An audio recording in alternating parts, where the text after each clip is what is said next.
Bíblia em Romanos, capítulo 1, versículo 20.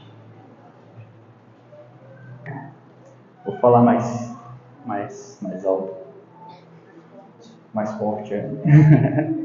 Amém. Está lá. Pois desde a criação do mundo, os atributos invisíveis de Deus, seu eterno poder e sua natureza divina, têm sido vistos claramente, sendo compreendidos por meio das coisas criadas, de forma que tais homens são indesculpáveis. Amém? Podem se sentar. Teve um domingo, não sei se foi domingo passado ou retrasado, mas meu pai pregou e ele pregou sobre o livro de Lamentações. E durante a pregação ele conduziu a gente a esse texto de Romanos, capítulo 1, versículo 20. E eu sinceramente travei naquele texto. Eu fiquei lá preso naquele texto, me perguntando: Senhor, como esses atributos e esse seu poder podem ser revelados através da criação, desde o princípio dos tempos, e através da natureza? Como é que Paulo pode dizer que isso é manifesto de forma clara? O que é que eu não estou enxergando? E eu fiquei pensando e meditando naquele texto durante a ministração. E naquele culto, Deus foi revelando para mim a sua glória e o seu poder. Primeiro, é importante entendermos algumas coisas. O que são esses atributos invisíveis de Deus, a qual Paulo falou? Dentro da teologia, irmãos, existem 5 atributos de Deus que é dito como atributos incomunicáveis. Esses são a onisciência, a onipotência, a onipresença, a eternidade e a sua infinitude. Esses são os atributos invisíveis que Paulo diz que esses atributos invisíveis são manifestos claramente. Para mim, parece paradoxal, porque como é que podemos ver algo que é invisível? Mas Paulo está dizendo que, ao olharmos para a natureza criada de Deus, tornamos então capazes de enxergar a sua glória. E a natureza revela os atributos invisíveis de Deus. E quando eu li esse texto, que diz que esses atributos são manifestos desde o princípio dos tempos, então eu disse, eu preciso ir para Gênesis 1. Então eu corri para Gênesis 1. E lá estava escrito: no princípio criou Deus os céus e a terra. Eu não vou falar o difícilzão lá, porque ali é hebraico. Mas nós vamos falar sobre o que está escrito lá também. E quando eu encontrei esse texto, pessoal, depois de meditar nele, isso explodiu a minha cabeça, sinceramente. Porque de fato Paulo estava certo. Todos os atributos de Deus e seu eterno poder são manifestos todos em Gênesis 1. E nós vamos falar sobre isso. Nós perdemos a oportunidade de ver a glória de Deus, porque perdemos a oportunidade de observar a natureza criada por Ele. A natureza que Davi observava com tanto afinco. Por isso ele escreveu em Salmo 19, dizendo que os céus manifestam a glória de Deus e o firmamento anuncia as obras de suas mãos. Então, hoje falaremos sobre a glória de Deus e os seus 5 atributos incomunicáveis, revelados em Gênesis 1. Hoje nós vamos falar também um pouco de uma ciência chamada de cosmogonia. Essa é a ciência que estuda o início do universo. Nós falaremos um pouco sobre isso, mas eu acho importante ressaltar que a ciência, meus irmãos, ela é limitada. Ela não tem o papel e nem a capacidade de explicar Deus ou sequer prová-lo. Mas um grande estudioso, Louis Potter, disse que pouca ciência nos afasta de Deus, mas muita ciência nos aproxima dele. Então nós vamos conhecer Deus através de suas obras.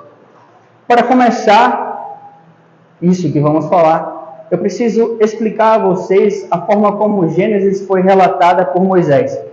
Gênesis foi relatada através de uma metodologia, que é o seguinte: Moisés começa dando um resumão daquilo que foi criado. Gênesis 1 diz: no princípio foram criados os céus e a terra. Depois disso, você vai lá em Gênesis 1, a 2 a 3, e lá está a explicação detalhada de todas as coisas que foram criadas. Você vê isso se repetindo também na criação do homem. No capítulo 1, fala sobre a criação do homem, mas no 2, volta a falar novamente sobre isso, só que com muito mais detalhes que não foi falado no capítulo 1. Então essa é a metodologia utilizada em Gênesis. Ou seja, na verdade, o que lemos em Gênesis 1, versículo 1, não está dizendo que literalmente os céus e a terra foram criados, mas está dizendo que os elementos que tornariam então a formar o universo estavam sim postos no lugar. Como assim, Caio? Vamos falar mais sobre isso. É o seguinte, nós vamos observar em Gênesis que existem duas palavras que são utilizadas para falar sobre criação. A primeira palavra, ela é bará. Bará, ela significa criar a partir do nada. É algo que somente Deus pode fazer. Ele criar, trazer à existência algo que não existe sem nenhuma justificativa ou causa. Essa é a palavra que é utilizada em Gênesis 1. Ela aparece mais duas vezes, no versículo 27 e no versículo 21. Uma vez para falar sobre a criação dos animais e a outra sobre os seres humanos. E a outra, segunda palavra, ela é a achá. Essa palavra é utilizada para falar sobre a criação de algo, só que a partir de algo, ou seja, uma matéria-prima já existente. Essas são as duas palavras utilizadas em Gênesis.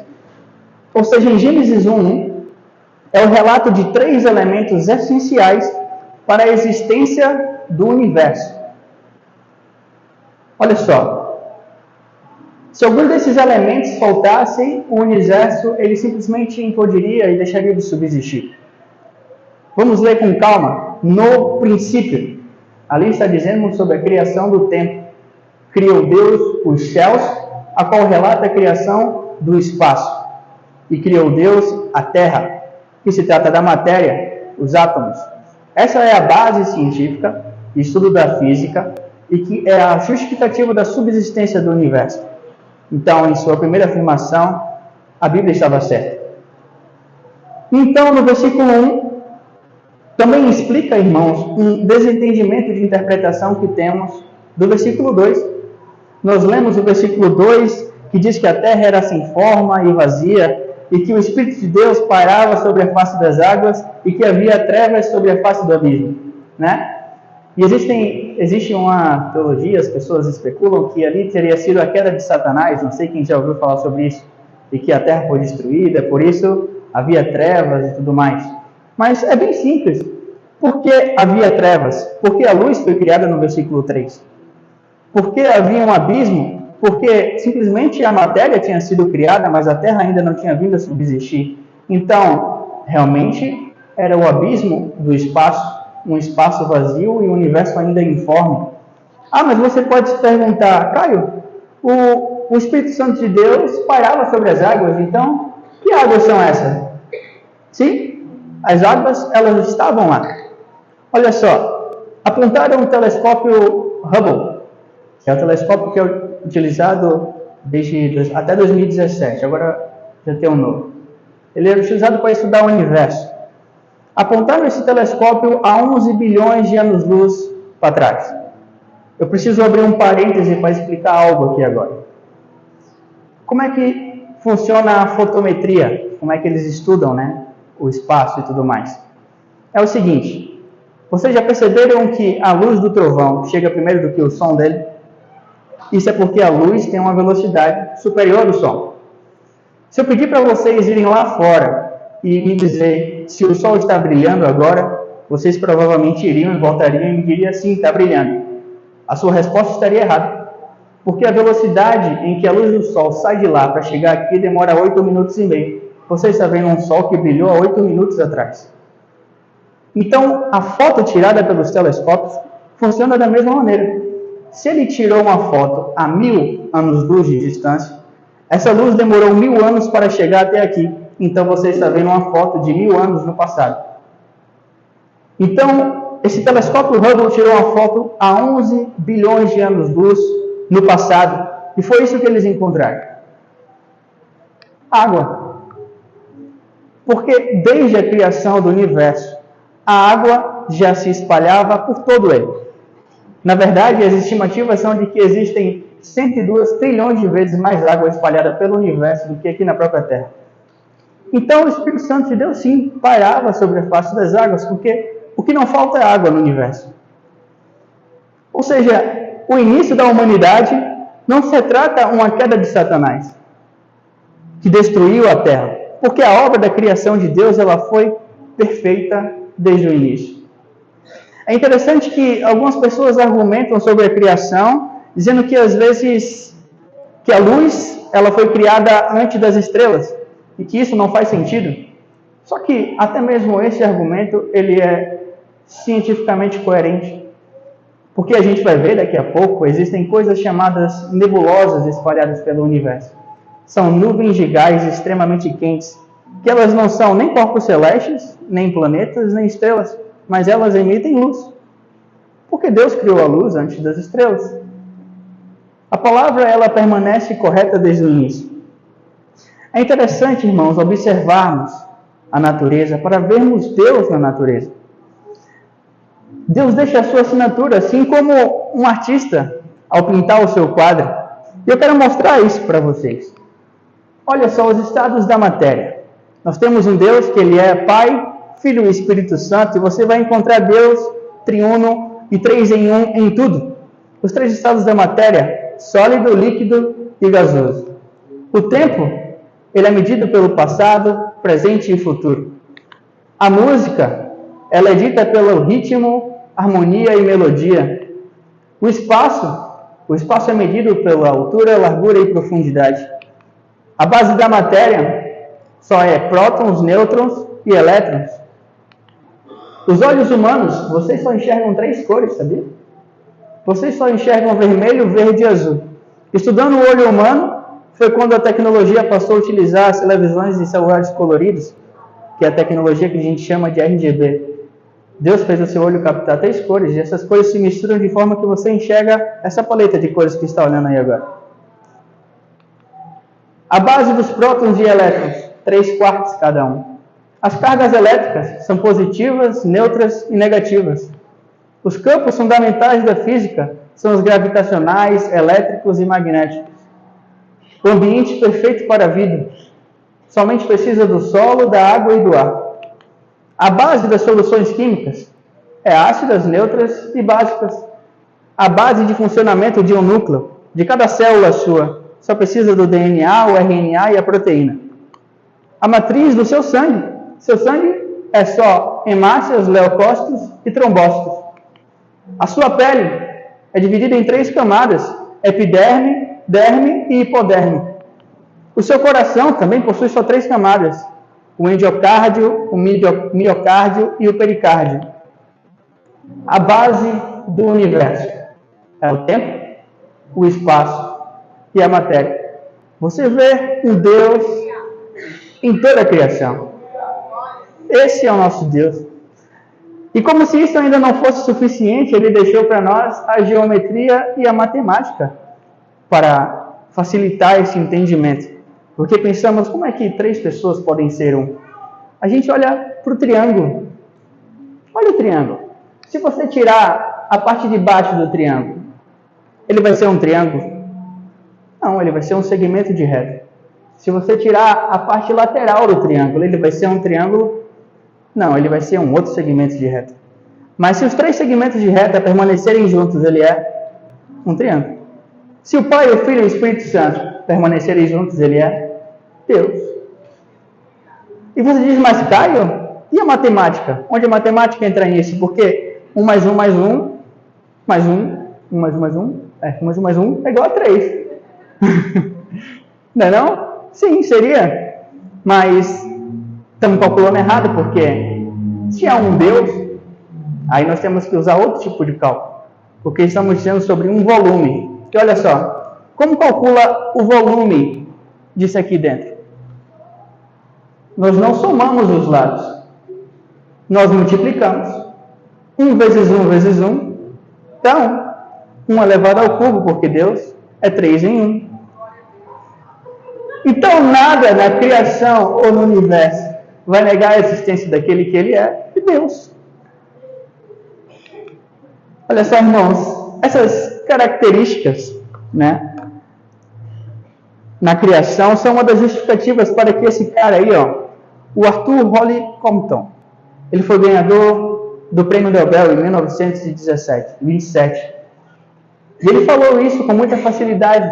Não é difícil para mim ter esta fé, pois o universo organizado e inteligente testifica a favor da maior afirmação jamais pronunciada.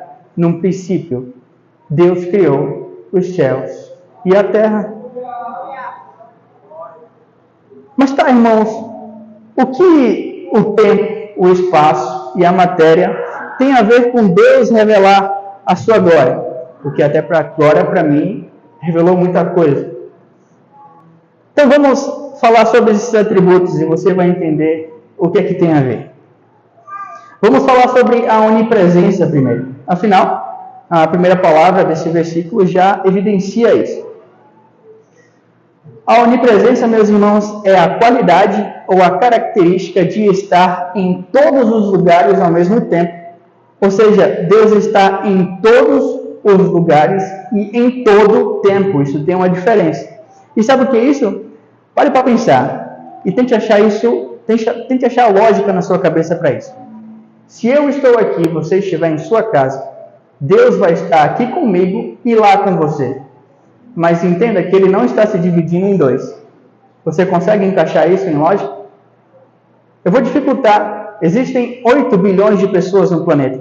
E ao mesmo tempo que Ele está comigo, Ele está com essas 8 bilhões de pessoas no planeta. Você consegue achar lógica para isso? E Ele não se dividiu em 8 bilhões de partes. Você consegue ver sentido nisso? Eu vou dificultar. São 93 bilhões de anos-luz que existem, que é o tamanho do universo. E a onipresença diz que Ele cobre cada centímetro de milímetro desse espaço. Você consegue ver sentido nisso? Não consegue. Mas Ele precisou chegar lá e dizer: no princípio criou Deus os céus e a terra. Ele precisou te apresentar o tempo, o espaço e a matéria, para que você entendesse que a matéria não se divide, a matéria não consegue cobrir todo o espaço. O tempo, ele não consegue ser fracionado ou controlado, mas ele está em todos os lugares, em todo o tempo. E mais doido ainda, olha comigo a palavra em hebraico, que foi traduzida como Bereshit para a gente. Que é escrita como Bereshit, mas traduzida para a gente como no princípio, perdão. A etimologia dessa palavra é uma junção de duas palavras em hebraico, Bar e Rishit. Quem lê a Bíblia King James vai ver Bar sendo utilizadas várias vezes, tipo Simão Bar Jonas, Simão filho de Jonas. Porque Bar significa filhos, e Rishit, ou Eshit, que está lá, significa princípio, início ou primeiro. O primeiro versículo da Bíblia começa dizendo que o Filho estava no princípio. Você consegue encontrar nos 2 primeiros versículos da Bíblia a Trindade já manifesta. Porque o Filho estava no princípio, Deus criou todas as coisas e o Espírito Santo de Deus pairava sobre a face das águas. Então toda a criação testifica daquilo que Ele é. Ou seja, o Filho no princípio, Colossenses capítulo 1, versículo 16, o apóstolo Paulo estava correto. Portanto, nele foram criadas todas as coisas, nos céus e nas terras, as invisíveis e as visíveis, sejam tronos, dominações, sejam governos ou poderes, tudo foi criado por Ele e para Ele. E João, em seu evangelho, foi mais assertivo ainda, quando ele disse que no princípio era o Verbo. O princípio era o Verbo.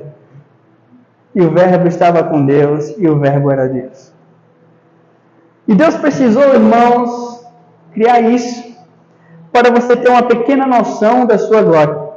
Para que a nossa mente pudesse, de uma pequena maneira, imaginar o inalcançável. E para que você possa ter certeza de quando Ele diz que nunca vai lhe deixar ou lhe abandonar, é porque, em essência, isso é impossível para Ele. Porque não há como você escapar da presença de Deus. É por isso que Davi falava: se eu subir aos céus, lá está. Se eu fizer na minha cama a sepultura, lá também está. Se eu correr ao mais longe possível, lá você também está, e Ele estará contigo em todo momento. A onipotência de Deus. A onipotência é a qualidade de ter poder ilimitado ou absoluto, capaz de realizar qualquer coisa sem restrição ou limitação alguma. O poder de Deus, irmãos, eu acho que essa característica, de todas as que vamos falar, é a mais observável. A grandiosidade da criação, sabe, não existe nada de simples naquilo que foi criado por Deus. E eu acho que as imagens, elas vão falar melhor do que eu. E pai, eu acho que você põe no primeiro vídeo agora.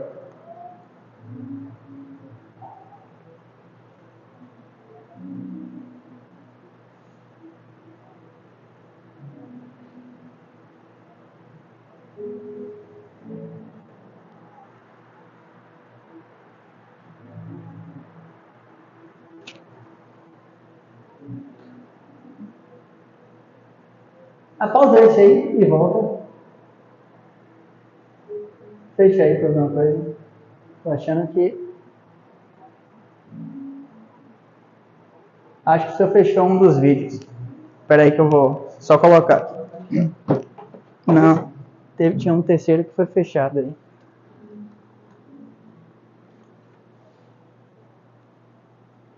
Deixa eu ver. Esse aqui.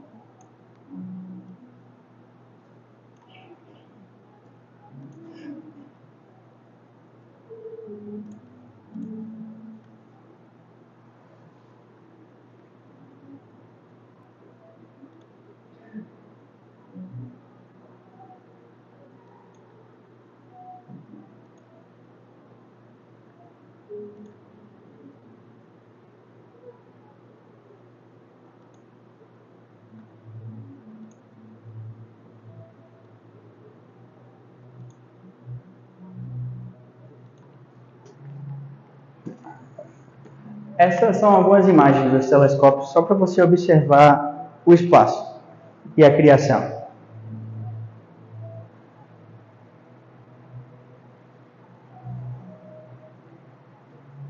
Para mim, isso são obras de arte que ainda nenhum artista conseguiu reproduzir.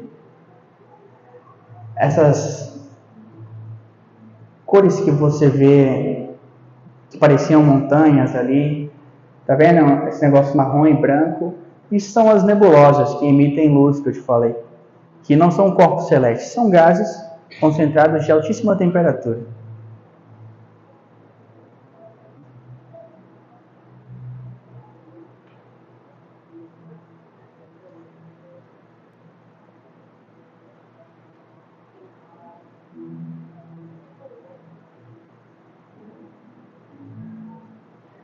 E um negócio interessante, tudo que vocês estão vendo aí não são estrelas, tá? Isso são galáxias. Dentro dessas galáxias ainda tem mais uma infinitude de estrelas.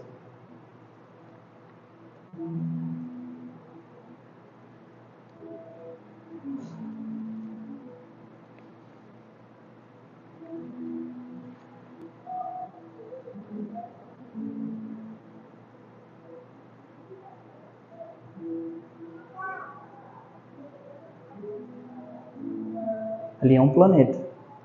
Esse é vizinho nosso, mesmo do sistema solar.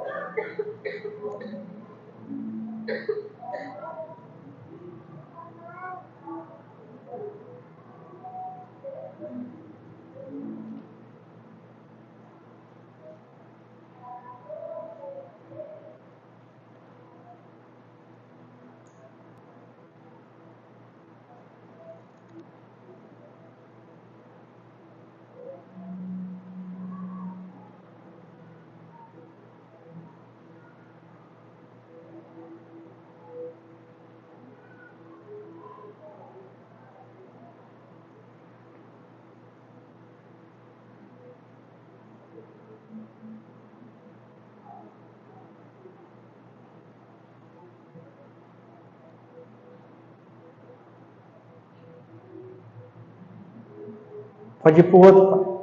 Outro vídeo é uma comparação agora. Porque vocês viram essas imagens aí, essas obras de arte, essas pinturas.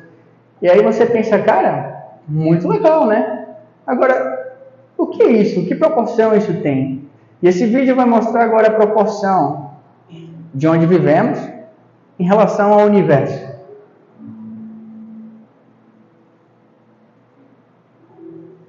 A Lua e dois planetas menores, que ali é Plutão e Céres, né? E daí seguindo agora.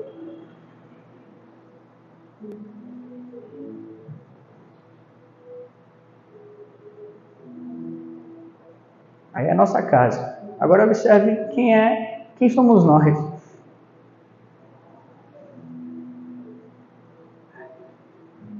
Lá em cima está a quilometragem, para vocês terem uma noçãozinha.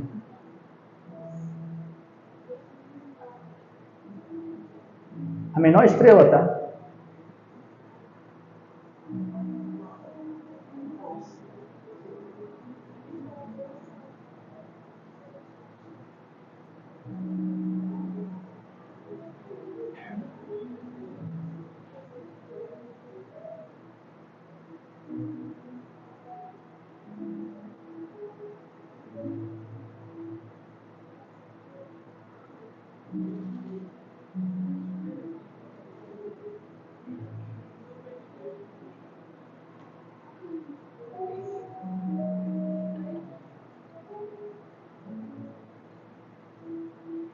Essa é a maior estrela encontrada até agora. A partir de aí, eles vão dar a noção para vocês do que é um ano-luz em relação à maior estrela já encontrada.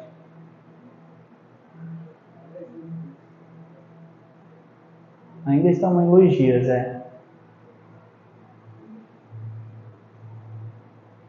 O que quer dizer, né? A essa distância, a luz demoraria 2 anos para chegar até aquele planeta no momento, né? Então, olha só.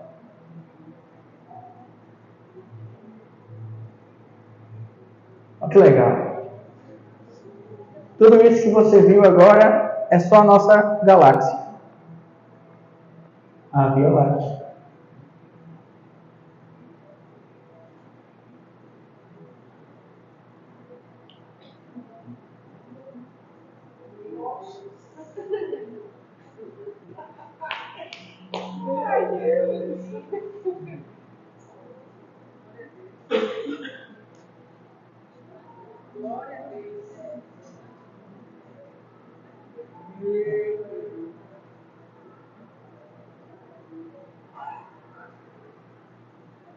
Isso é só uma aglomerada de galáxias que tem. Essa é a teia cósmica que eles chamam com os bilhões de galáxias.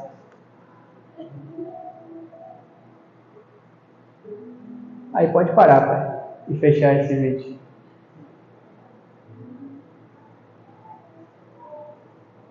Agora tem um terceiro vídeo. Esse tem áudio, vocês vão ouvir. E agora vocês vão se perguntar, por que tão grande? Qual o propósito de tudo isso? Esse terceiro vídeo eu respondo. Alguns já assistiram esse vídeo, e quando assistir vão se lembrar. Mas eu acho que é bom passar ele de novo. Pode colocar. Aí pausa o fundo para eles poderem ouvir melhor e coloca o áudio desse.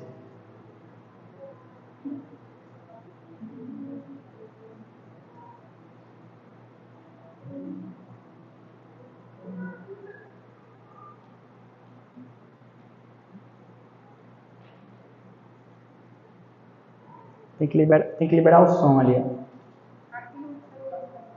No YouTube ali.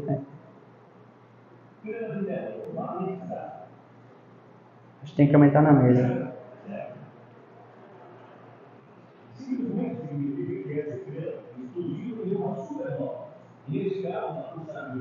Entrou em colapso numa entidade magnética e se isolou no seu próprio eixo. Neste caso, se isolou 11 vezes por segundo em seus eixos. Pois é, parece que isso não impressionou ninguém aqui nessa noite. Então, eu desafio vocês a voltarem para suas casas e se isolarem 11 vezes por segundo em seus próprios quartos. Aí, vocês irão apreciar essa estrela de um jeito diferente. E à medida que se isola, você pode perceber que emite uma frequência de rádio. E nós também temos essa foto maravilhosa. Nós temos também algum tipo de áudio. Vamos ouvir algum tipo de comunicação vindo de outro mundo. Isso graças a telescópios eletromagnéticos altamente avançados. Então, nós conseguimos estudar os sons do universo dos científicos. Eu não sei se você sabe, mas quando eu me refiro a nós, eu estou me referindo a todos nós. Porque o nosso dinheiro é quem está pagando uma quantia bem alta só para ver se existe alguém tentando se comunicar conosco lá no espaço. E até hoje nenhuma vez foi identificada. Então não se preocupe, porque o nosso dinheiro não é gasto. Porque quando eles colocaram em direção à estrela do Saturday, eles escutaram esse seguinte som. E é exatamente isso que ela faz, todas as noites, todos os dias do ano. Esse é o som da pulsagem vai a uma distância de 1000 anos-luz da Terra. É impressionante, escute só.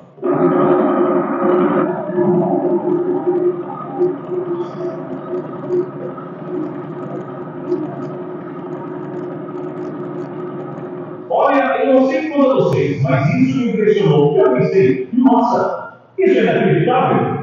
Talvez você esteja se perguntando, será que esse som é para morte ou qualquer outra coisa? Mas eu não sei o significado, e também não quero forçar a barra, mas talvez a mensagem vai entra na onda do Salmo 148, versículo 3, que diz: louvai o sol e lua, louvai todas as estrelas. E atenção, nós somos estrelas, devemos louvar, mas somos eles. Já sei, todos os violão, você não é o seu próprio eixo, assim eles emitem um som cenário para o universo. E o nosso som irá se juntar. A sinfonia em louvor a Deus vindo de toda a criação.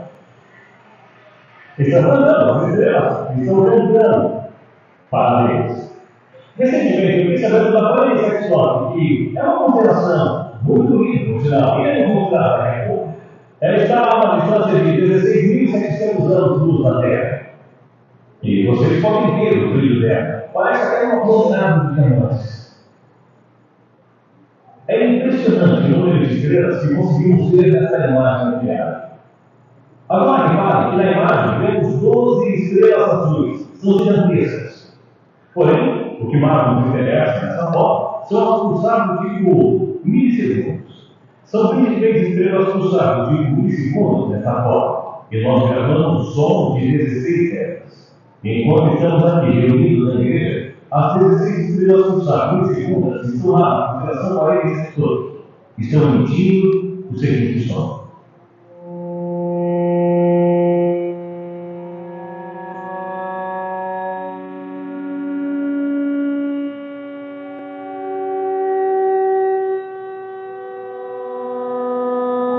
Estamos louvando a Deus.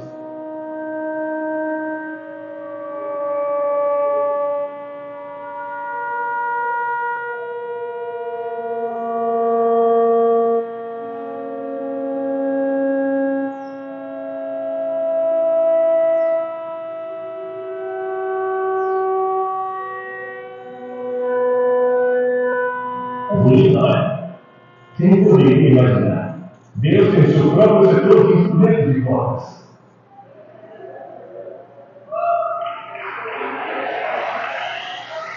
Isso não é bonito?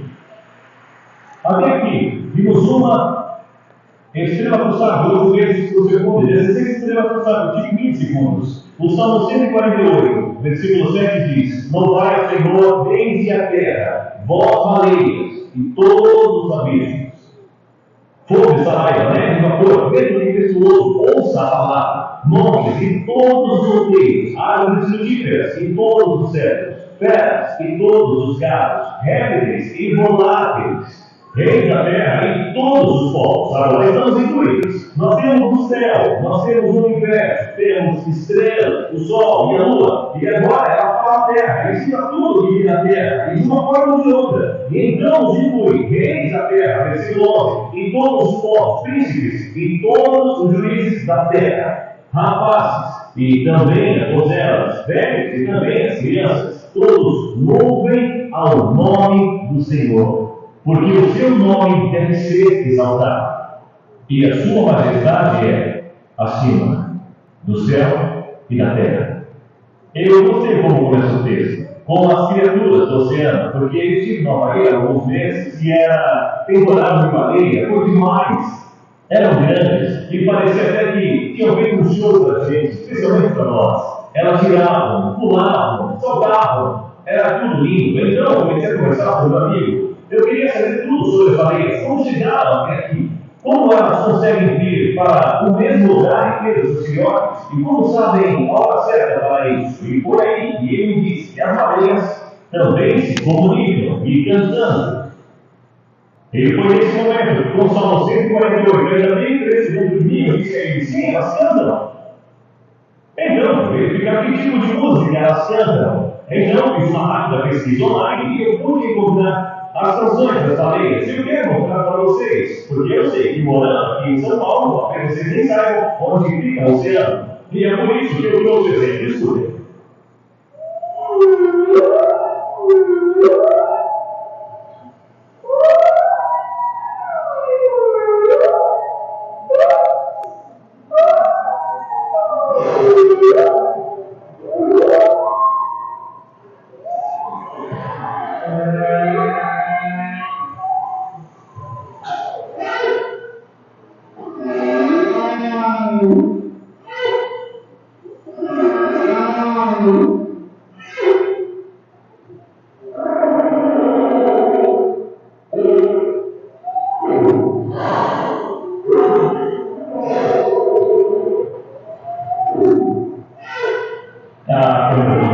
É o Salmo 148. Se concretizando bem na nossa frente. É o que está acontecendo em toda a criação. E então eu tive uma ideia meio maluca. Eu não sei se você sabe o que significa mágica, mas eu tentei imaginar como seria estar no lugar de Deus, ali no alto. Porque muitas vezes nós levamos a nossa música, isso não é isso, é o que é isso música. E acredito, e tenho confiança em tudo que temos feito na relação coletiva, através da música, como uma forma de expressão da nossa oração. Mas eu acho que nós temos a mínima ideia da expansão contínua do louvor que serve ao trono do nosso Deus. As nossas músicas são ótimas, mas servem de Deus. Não está de boca aberta para o que fazemos, porque ele tem toda a sinfonia do mundo, maior do que nós podemos imaginar. As estrelas louvam, as baleias louvam, os pássaros louvam, e eu fico aqui tentando imaginar como seria se por apenas um segundo nós pudéssemos ouvir aquilo que Deus escuta lá do alto. Eu sei que não tem como, mas eu acho que tem perto. Um amigo me ajudou com um aplicativo no iPad, e eu quero ligar a todos que eu sou nenhum de ver, mas vou mostrar rapidamente como isso aqui funciona. E escutem só, eu vou usar o som de uma estrela que a gente ainda não viu ainda, mas é como o som da outra que nós vimos. Se nós iremos precisar do som dela, vocês conseguem escutar? Veja. Poderiam aumentar o volume um pouquinho mais, por favor? Muito obrigado. Eu preciso que aumente mais um pouquinho, por favor. Ainda temos uma parte. Bom, nós vimos a prova dessa estrela, a nome dela é PSM, A32954. E a sua rotação é de apenas 1,5 vezes por segundo. O que ela é muito mal, nós precisamos dela para o nosso experimento, certo? Agora nós iremos fazer a velocidade de inverno. Vocês irem olhando, né? Mas isso não deve ser muito rápido, então nós vamos diminuir a velocidade. Bom.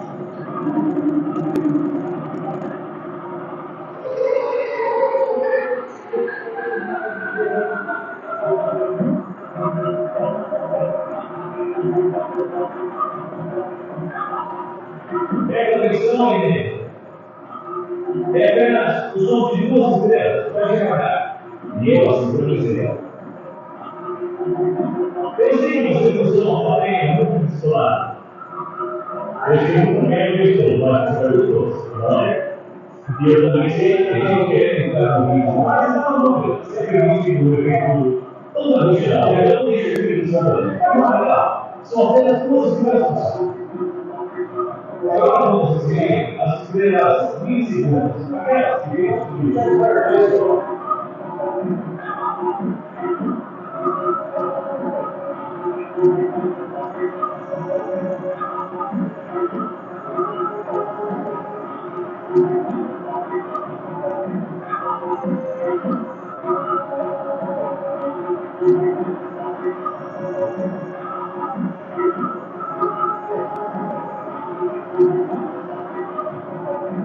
tem três,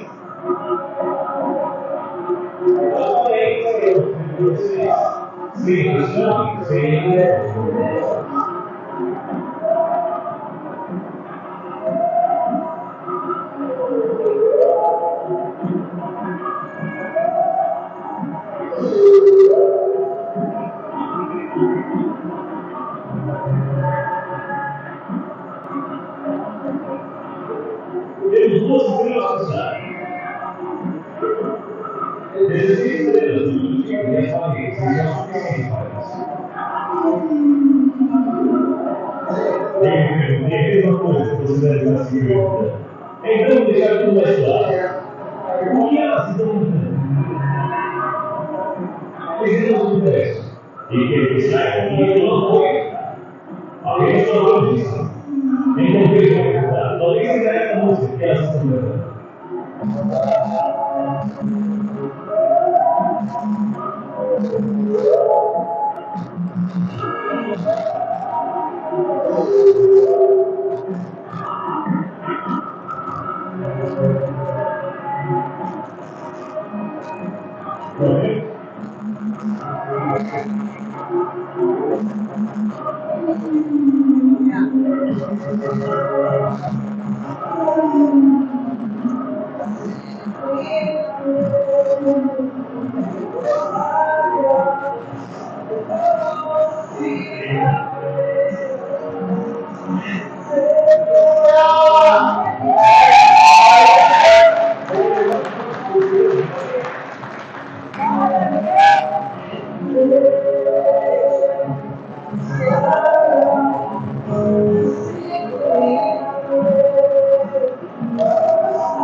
Que vocês cantaram hoje, né?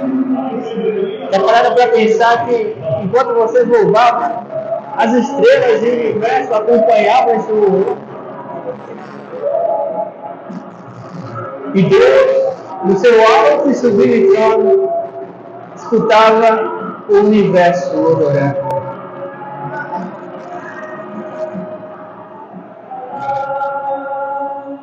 Obrigado, Pai. Pode voltar para o slide. Eu quero mostrar duas estrelas. E pode colocar aquele fundo lá de novo para mim. E agora vocês parem para pensar tudo isso que vocês viram aqui agora. E vocês conseguem entender que nada disso foi feito com o movimento de sequer um dedo? Ele só disse haja e houve. Ele só disse faça e fez.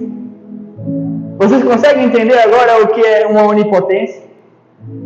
Vocês conseguem entender agora o que é o poder de Deus?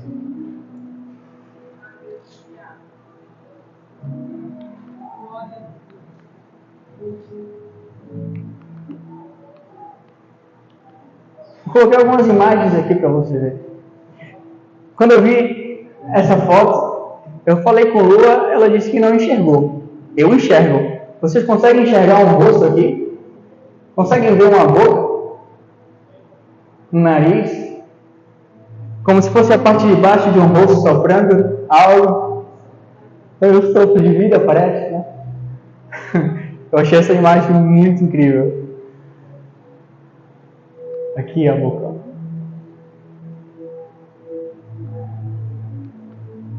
Eu peguei algumas imagens aqui ainda.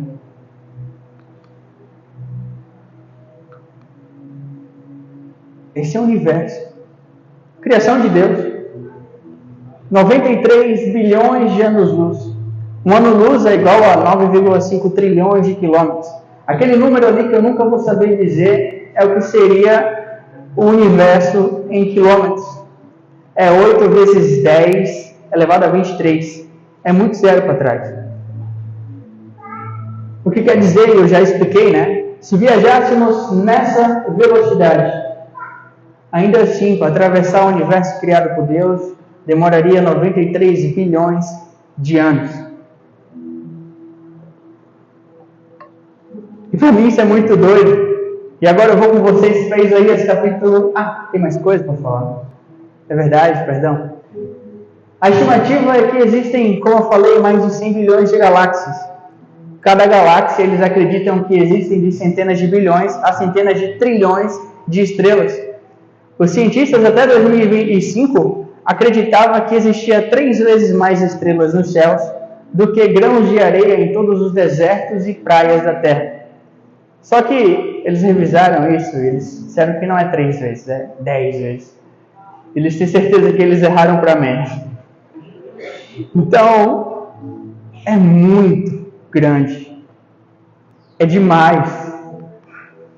E daí eu vou para Isaías 40, que diz lá: quem mediu as águas na concha de suas mãos?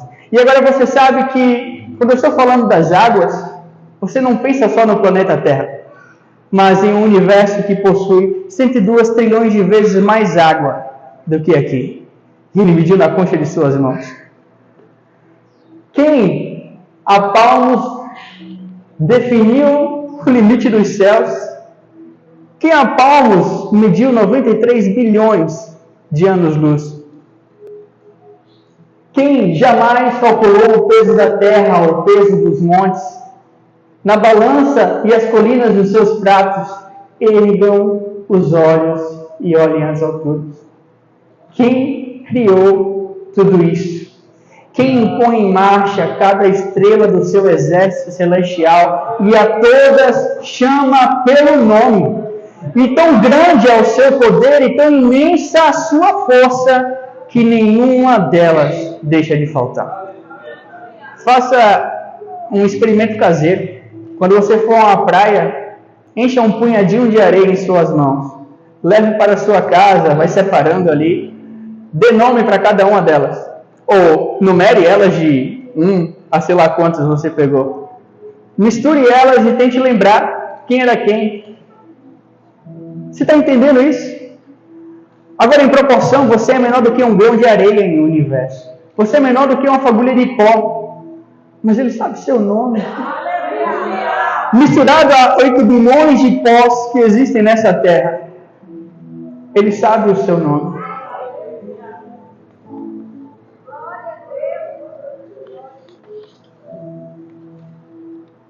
Gênesis 1 naturalmente manifesta o poder de Deus na criação. Isso tudo era para que, quando você chegasse em Lucas 1, versículo 37, você entenda que, de fato, para Deus nada é impossível. E que se há uma promessa sobre a sua vida, se há algo que Ele lhe garantiu, é impossível que Ele não consiga cumprir. A onisciência de Deus. Esse é o termo que descreve a capacidade de saber tudo, ou seja, de conhecimento absoluto e infinito. E aqui eu falo novamente sobre a palavra que já falamos antes, a palavra bará. Você consegue, ou não consegue, eu sei, você consegue trazer à existência alguma coisa do nada, ou imaginar, não, nem traga à existência, você consegue imaginar algo que não existe? Você consegue, em sua criatividade, sei lá, criar alguma coisa que não precise de uma matéria que já tem em existência? É impossível para nós. Cria uma nova forma de vida, e essa nova forma de vida não pode ter nada que qualquer outra já tenha, e nem sequer as suas partículas e moléculas podem ser igual, porque senão você está tomando como base algo. Mas Deus, do nada, da sua simples imaginação e palavra, Ele criou tudo que você viu aqui agora. Os cientistas dizem que uma folha de uma árvore, ela consegue ser mais complexa do que a cidade de São Paulo inteira. Eles dizem que um ovo é mais complexo do que qualquer mecanismo mecânico ou invenção do ser humano feita até agora. Jonas Wilson, ele falou que ele é uma das maiores autoridades de Harvard em oftalmologia. Ele disse que os nossos olhos, eles possuem, em cada um deles, 2 milhões de fios duplos encapadinhos, bonitinhos. Ele disse que se qualquer um deles não existisse, ou se não fosse assim, todo mundo seria cego. A sua pele, se você tirar uma medida de 2,5, que é o tamanho do seu polegar, e colocar aqui assim no seu pulso, somente nesse espaço você vai encontrar tudo aquilo ali. 600 pares de sensores, 1.300 células nervosas, 9.000 terminais nervosos, 36 sensores de calor, 75 sensores de pressão, 100 células de transpiração, 3 milhões de células e 3 metros de vasos sanguíneos em 2,5 metros quadrados de sua pele. Vocês entendem isso? Olha só esse cara lá, Marshall Nieder. Ele descobriu a programação genética, ele ganhou um prêmio Nobel por isso. Ele descobriu que nós temos mais de 60 trilhões de células DNA vivas em nosso corpo. E cada uma dessas células, temos escrito dentro delas 1,7 metros de fita DNA. É como se tivesse 1,7 metros de escrita codificada sobre você. Se você já viu ou já ouviu falar de programação, você vê que eles escrevem um monte de coisinha para que saia uma imagem, né? Basicamente é isso, só que para fazer você. Ou seja, 1,7 metros em cada uma dessas coisinhas que precisam ser vistas somente em microscópios. E olha só, se você puxar as 60 trilhões de células que tem com as suas 1,7 metros de fita DNA, você teria 102 trilhões de metros de informação sobre você. Acho que não tem livro suficiente no mundo para colocar o tanto de glória de Deus que foi posto sobre a sua vida. São 102 bilhões de quilômetros de informação sobre você. Eu estou lhe dizendo que você, em escrita, iria ao sol e voltaria algumas vezes. É por isso que Davi diz em Salmo 39, no versículo 13, assim, ó: Tu criastes o íntimo do meu ser, me tecestes no ventre da minha mãe, te louvo porque me fizeste de modo assombroso e admirável. Davi naquela época entendia isso. E ele não viu o que estamos vendo hoje. Porque ele se visse, ele mais uma vez ia rasgar a roupa e sair dançando como ele fez daquela vez. As suas obras são maravilhosas e eu sei muito bem disso. E isso para você saber que se ele projetou esse universo tão perfeito e bonito, quão mais belo então serão os propósitos e os sonhos que ele tem para a sua vida. Quão altos e sublimes são os pensamentos que ele tem sobre mim e sobre você. Mas ele precisou criar o tempo, o espaço e a matéria para que você tivesse a consciência disso. A eternidade. A eternidade é o conceito de que algo não tem fim, que dura para sempre, né? Refere-se a uma duração infinita ou atemporal que transcende o início e o fim. É ilimitada, né? Não, é imutável. Deus criou o tempo, só para você entender o que é eternidade. Tente explicar a eternidade sem o conceito de sempre ou nunca. Não existe. Você precisou estar dentro do tempo. O tempo precisou ser criado para que você entendesse que Deus é eterno. Há duas formas de medir o tempo. E só há essas duas formas. O tempo ele só é medido por movimento ou por mudança, né? Você só sabe que o tempo está passando, que o dia passou porque o Sol ou a Terra gira em seu próprio eixo. Sabe que o ano passou porque a Terra girou em torno do Sol. Você sabe que o tempo está passando porque o ponteiro do relógio está rodando. Você sabe que o tempo está passando porque seu cabelo está ficando branco. Você sabe que o tempo está passando porque a criança está crescendo ou porque alguém andou de um ponto a outro. Se não houvesse mudança e movimento, não seríamos capazes de entender o tempo. Então Deus criou não só o tempo, criou o espaço para que houvesse movimento e a matéria para que houvesse mudança, para que você pudesse entender que Ele é eterno.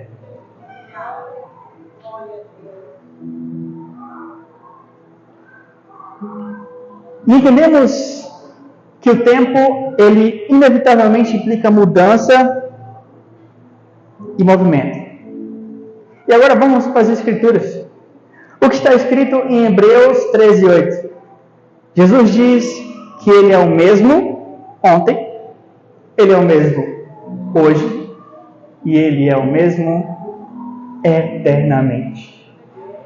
A gente vai em Tiago, capítulo 1, 17, diz que nele não há mudança nem sombra de variação alguma, porque Ele é eterno. E o tempo, espaço e matéria precisaram ser criados para você entender isso.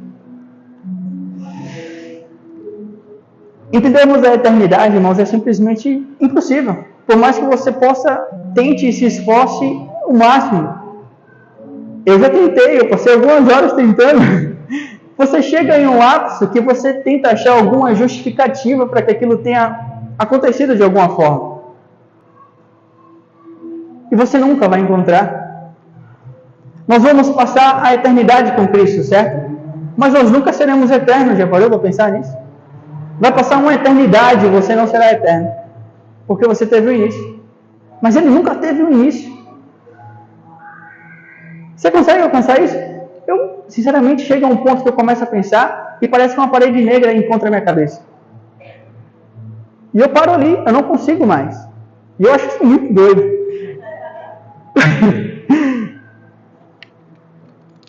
Então, irmãos, quando Deus diz que Ele é eterno, não é porque o tempo para Ele é infinito.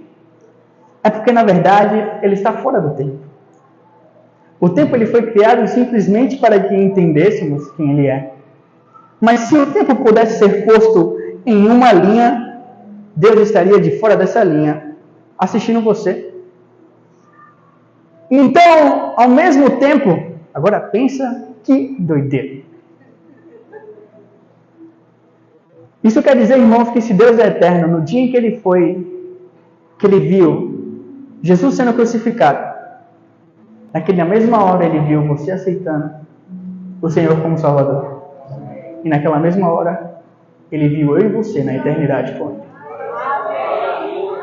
Então Ele disse, vai valer a pena. Vocês entendem agora o que é a eternidade? Eu ainda não, mas eu amo muito isso. E foi necessário que assim Ele se apresentasse para que você soubesse que nada e absolutamente nada fugiu das suas mãos. Que Ele tem o controle absoluto sobre todas as coisas. E o último atributo é o infinito. Infinito quer dizer não ter limites, né? Não ter bordas, não ter fim. Dentro do conceito de infinito, se você é infinito, você automaticamente é onipotente, onipresente, onisciente e eterno. Doideira, né? Praticamente não tenho o que falar. Mas sabe o que isso me faz pensar? Nos anjos de Apocalipse. Isso me faz entender porque aqueles anjos tinham olhos por todo o seu corpo. Afinal, tinham infinidade de coisas para se olhar. Isso me faz entender porque eu vou ler o livro de Jacó, o livro lá, e eu escuto a história de Jacó, e eu vejo que Jacó deitou sobre a pedra e viu anjos queimando, louvando a Deus, dizendo santo, santo, santo, santo. 800 anos depois, na história, a gente vê Isaías ter a mesma visão, e o que os anjos faziam? A mesma coisa. E eles não cansavam, continuavam queimando, porque ainda tinha uma infinidade da glória de Deus para adorar. E Davi era o cara. Davi era o cara porque ele entendeu isso também. Lá em Salmo 139, versículo 17, ele diz assim, ó, como são preciosos para mim os teus pensamentos, ó Deus, como é grande a soma deles. No versículo 18 ele diz assim, ó, se eu contasse, seriam mais que o grão de areia. Se eu terminasse de contá-los, eu ainda estaria contigo. Na versão King James vai ficar mais fácil de entender. Ele diz assim, ó, se eu contasse os teus pensamentos, né, seriam mais do que o grão de areia. Se eu terminasse de contá-los, ainda teria a eternidade contigo. Entendeu?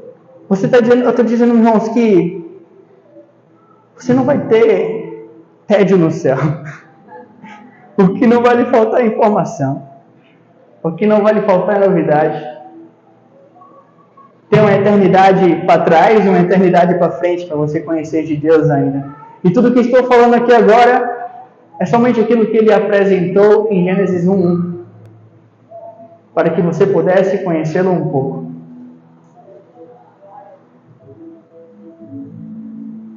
E essa é a glória, irmãos, daquele que lhe escolheu como filho.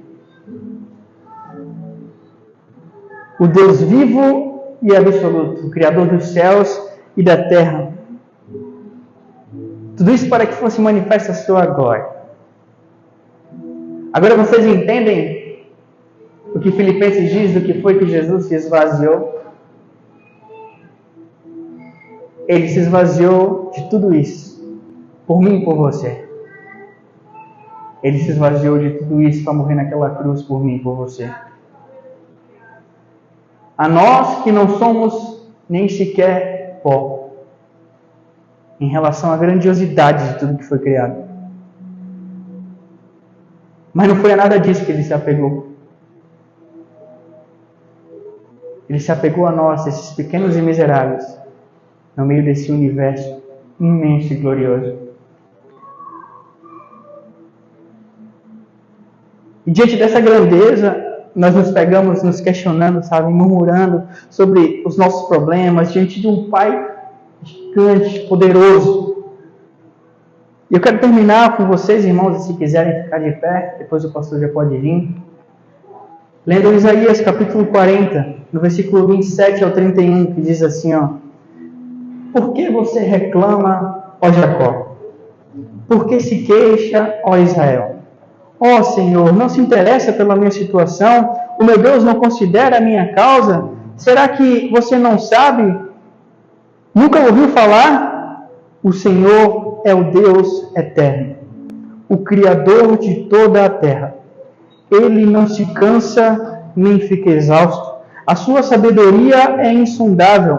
Ele fortalece ao cansado e dá vigor ao que está sem força. Até os jovens se cansam e ficam exaustos, e os moços tropeçam e caem. Mas aqueles que esperam no Senhor renovam as suas forças. Voam alto como as águias, correm e não ficam exaustos, andam e não se cansam. Hoje vocês conheceram a glória de Deus.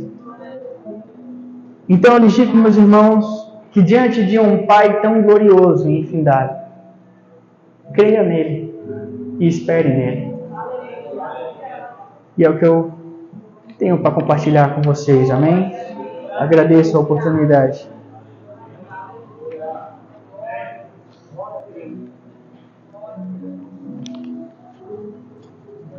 Glória a Deus.